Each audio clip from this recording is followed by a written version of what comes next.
Welcome back to the Cottage Food Operation mini video series. This is episode number 9, packaging and labeling. When it comes to packaging for your product, of course, there are going to be all sorts of different options.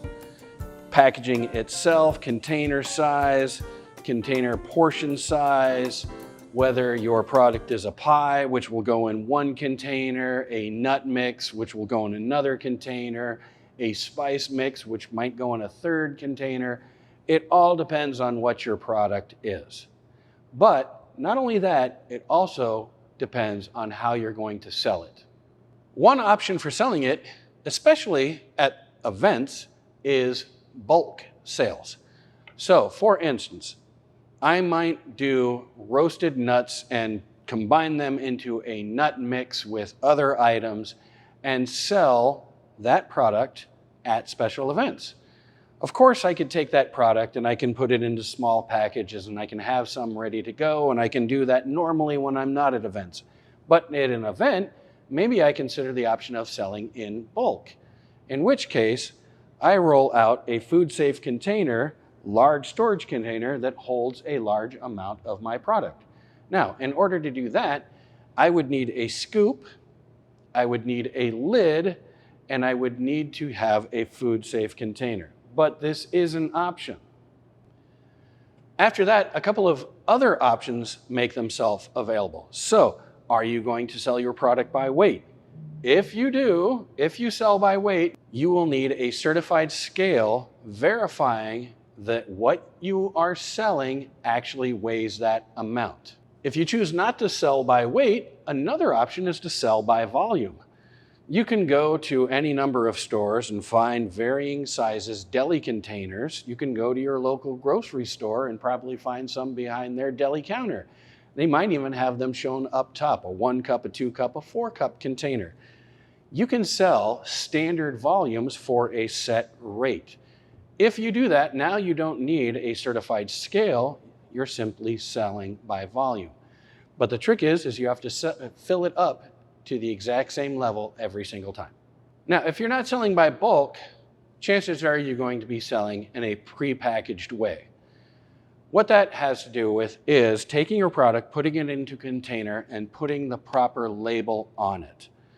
Some of the things that you need to take into consideration is the appropriate packaging for your product. As I mentioned before, pies go in one type of container, nut mixes in another, spice mixes in an altogether third, maybe roast coffee, something along those lines. But it needs to go in its own specific container.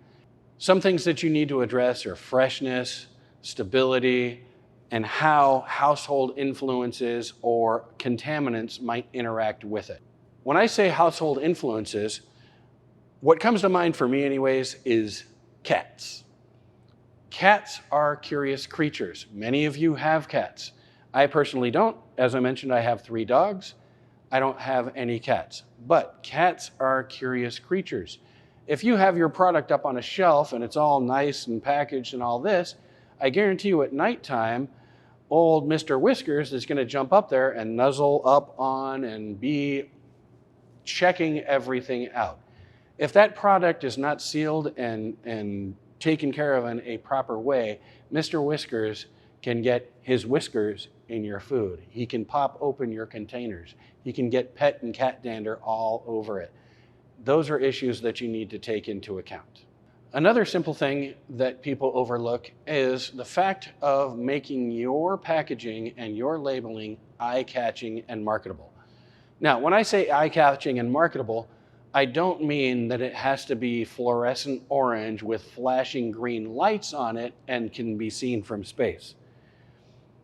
I just want to give you a quick example. For the very first time I ever taught my cottage food operation course, my father-in-law attended, and he is an amateur coffee roaster. He wanted to go through the CFO process to see if he wanted to start up his own CFO for coffee.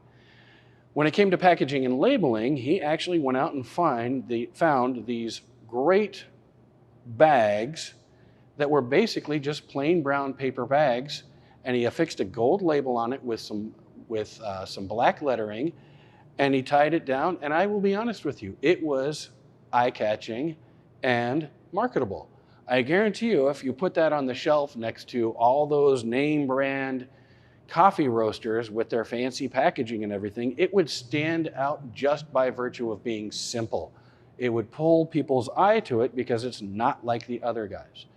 So when I say eye-catching and marketable, it doesn't have to be crazy. It just can be simple. The biggest thing, though, about packaging and labeling is the label itself. It needs to be properly labeled, and that's what we're going to get into next. So CFOs have very specific rules as to what needs to be on the label. So the very number one item on the list is made in a home kitchen.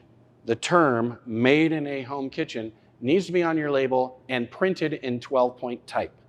That is a requirement on a state level, so every county in California has to adhere to that.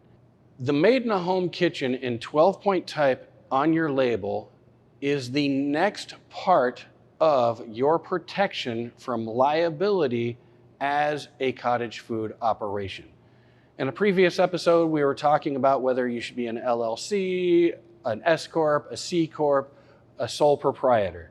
And I said most of my CFOs are sole proprietors. I mentioned at that time that one of the built-in safety precautions for a CFO is the approved food list, but I mentioned that there was another aspect to it, and that is this one, the made in a home kitchen. Essentially what that says is it is alerting the consumer that this is not made in a clean room, safe room, industrial setting where it's gluten-free, it is soy-free, tree nut-free, anything like that. This is made in a home kitchen, and a home kitchen can make any number of things. I myself am an avid chef, and I like to make all sorts of things, one of my favorite being pad thai. Pad thai can have peanuts, wheat, soy, chicken, shrimp. Sometimes I throw beef in there just if I'm crazy. But it can also have eggs in the noodle. It can sometimes have dairy if I use cream instead of coconut milk in my product. So it can have almost every single major allergen in it, and it's made in my home kitchen. Now, I do my best to clean and sanitize everything, but it's still made in a home kitchen. I utilize those allergens. I am not a sterile environment. Therefore, made in a home kitchen is kind of a catch-all limited liability protection that you can take advantage of. After that, you're going to need the name of your CFO, Jay's Cookies. In addition to that, you're also going to need your basic CFO information. Here's where it can get tricky for some. Your CFO information is the location of your CFO or your house. You need to list your street address, city, state, and zip code on your label. Now, you can get away with not putting your street address on the label, but your CFO and your fictitious business name in particular needs to be published in a current phone directory. That phone directory can be an online resource, but here's the thing. When you are creating your label, the first thing that you're going to be making is a sample label that you're going to be turning in to the health department. That sample label is not your final label. It is a sample label showing that you are following the rules in terms of what overall information needs to be on your final label, okay? In that case, absolutely put your street address on there every time, whether you're listed in a phone directory or not. After you get your sample label approved, and after you can verifiably prove that your street address is printed in a telephone directory under your fictitious business name, once you can show that, you can remove it off of your final label. Additionally, on your label, you're going to need the county from which you got your permit and your permit number. The next item that we need on our label is the ingredients. Those need to be listed in descending order of weight. So heaviest at the top, lightest at the bottom. After that, we are going to put what I call the allergen alert, notifying people of any allergens that might be in it. So, contains wheat, soy, eggs, milk, etc. At the very bottom of your label also comes the net weight or contents, and that number is going to be given not only in standard units of ounces and pounds, but also in grams. Conversion tables for that can easily be found online. There are optional items when it comes to your label. You can do born on dates, you can do made on dates, you can do batch 1 of 100 on day X. You can do all sorts of fun stuff. However, there are additional label concerns when it comes to nutrition labels.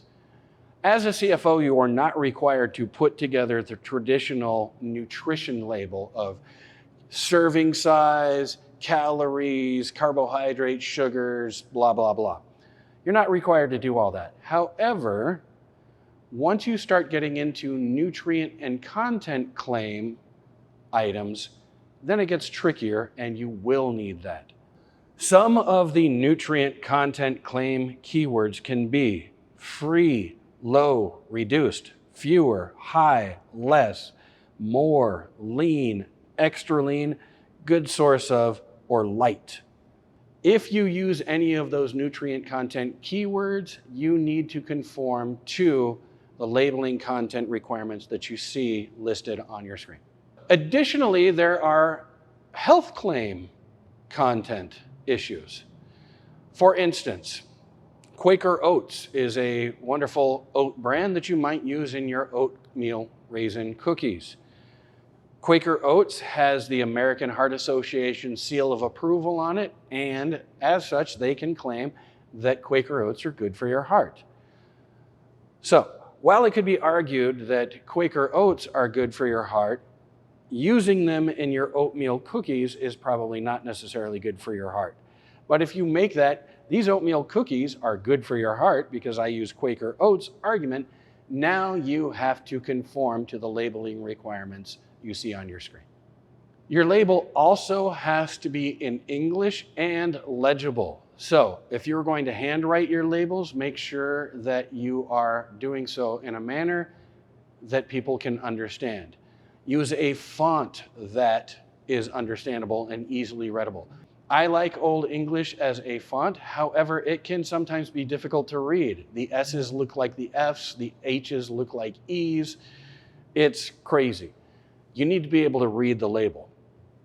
Now, another option is it can be translated into a second language. So you can put it in Spanish, you can put it in French, Italian, German, whatever you want to put it in, wherever you're from. You can put your label in a second language, but it still needs to be in English. The second language is optional, and it has to be accurately translated. So as you can see on your screen here, this is an example of a sample label. At the very top, it says made in a home kitchen in 12-point type. Underneath that, it says registration number 12345, County of Marin. So it has your permit number and the county from which it was issued. It has the common name of your product, chocolate chip cookie. It has the name of the CFO fictitious business name, Joe's Cookies. It has the street address, city, state, and zip code, 123 Pastry Lane in Cookieville, California, 94101. To be fair, that is a real place. I've Googled it before. It looks like a lovely town and very edible. After that, we have the ingredients in descending order of weight with enriched flour at the top and baking soda at the end.